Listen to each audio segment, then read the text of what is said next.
it's kind of a problem for me is that you're only you're auditing a machine. And another machine could have built some kind of error into it and you're never going to detect it. Shouldn't we audit all the machines? I understand your point, and that is conceivably true, that would happen. It depends on kind of the luck of the draw in picking your machine. Ward, you've audited some of my machines. Can you tell me what to do here? I can't talk about your computers, but I can say that logic and accuracy tests will be performed on all the machines in the city prior to the election, and then those machines are sealed. So before any ballots, actual live ballots are counted, we know that the machines that are being used are true. If they're not true, the logic and accuracy test has been scheduled far enough in advance so that we can get a new machine in, what, 3 days, did you say, Catherine? Probably 5.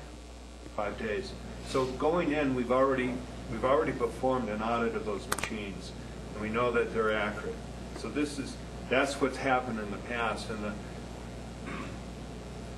a year ago, I didn't know anything about Title I or Title 31, but Title I is what governs county elections. In county elections, the Secretary of State, I believe, says, okay, they randomly select contests that the county has to audit. And the municipalities have never had that requirement, and we're adding that requirement for the integrity of the election.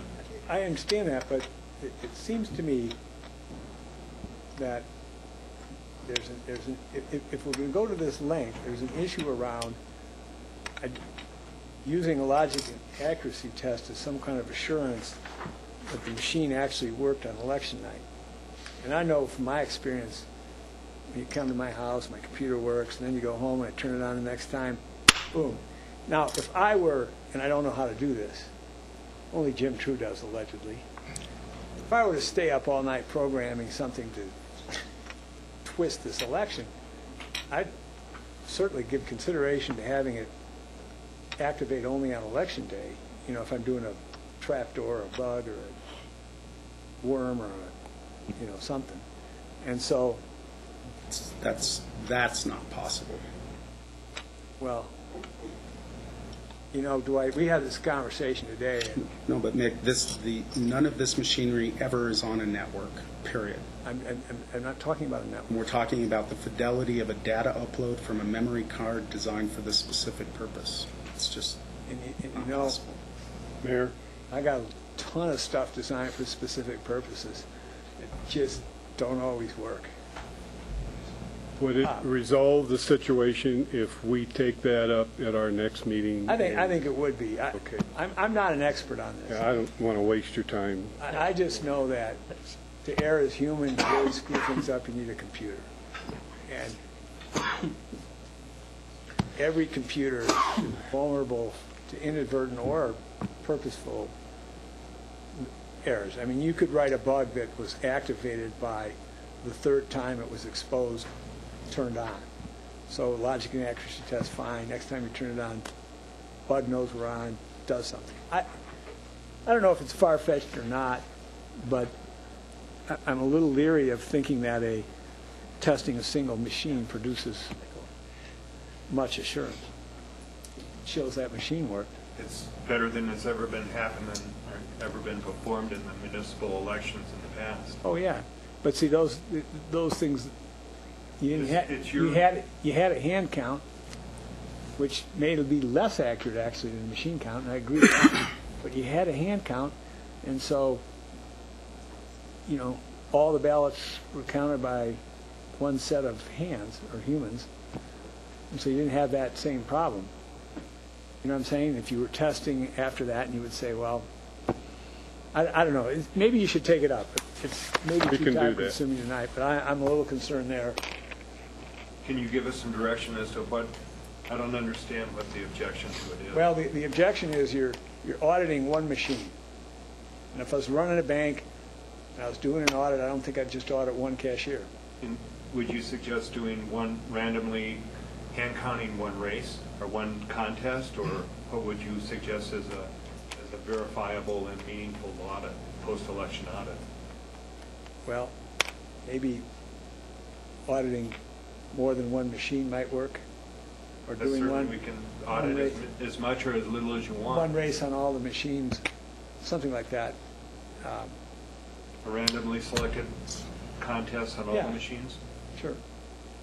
And then if you get my betting is that you won't have a big problem. But if you do, then people know, we found out.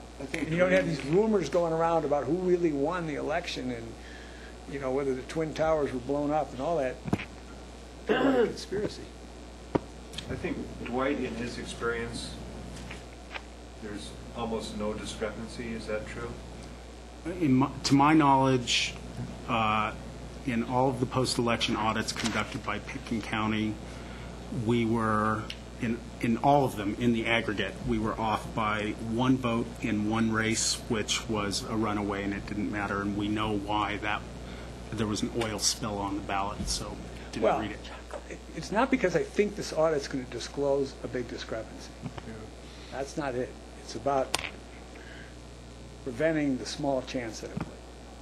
That's, to me, the essence. But There's a continuing dialogue between various participants in this process as to which is more accurate, the machines, if you do the logic, an accuracy test, or hand counting.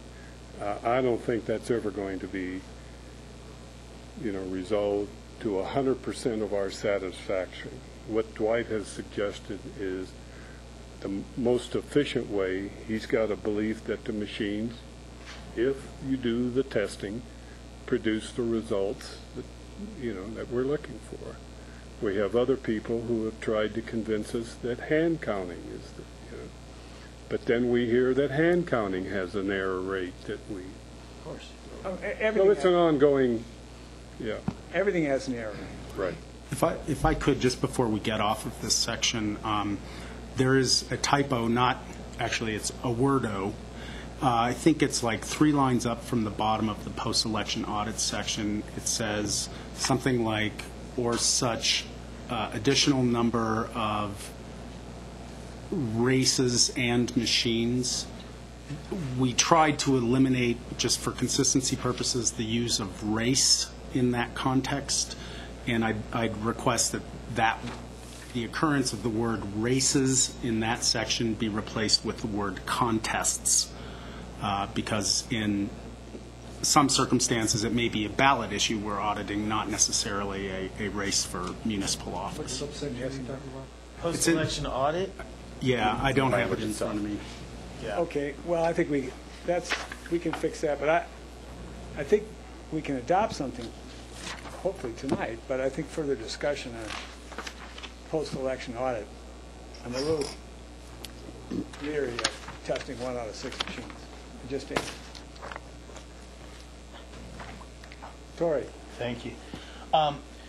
So my hesitancy about my role in this and approving this as an ordinance was just that I was unclear about what exactly procedure was to be used, and I'm glad the discussion took off a little bit from there, because that's my goal here, and from what I hear from the mayor is similar, is that if we're doing an audit, it seems as if in the example that you gave, it's almost the single machine test to me didn't seem to provide enough of perhaps an audit that I'm envisioning. But I understand where you were coming from with that as your example, and that we can refine this, and that would be my request. If the EC takes it back and discusses that amongst themselves, that's fine. I'm just glad that was brought up, so that I think what you're hearing from this side of the table, at least these two that have spoken, is that we're looking for an audit that is an effective audit, not just something that is done and hopefully it's okay, but something that we really do believe in. So thank you for talking about that for just a little bit there. I want to go to the next section, which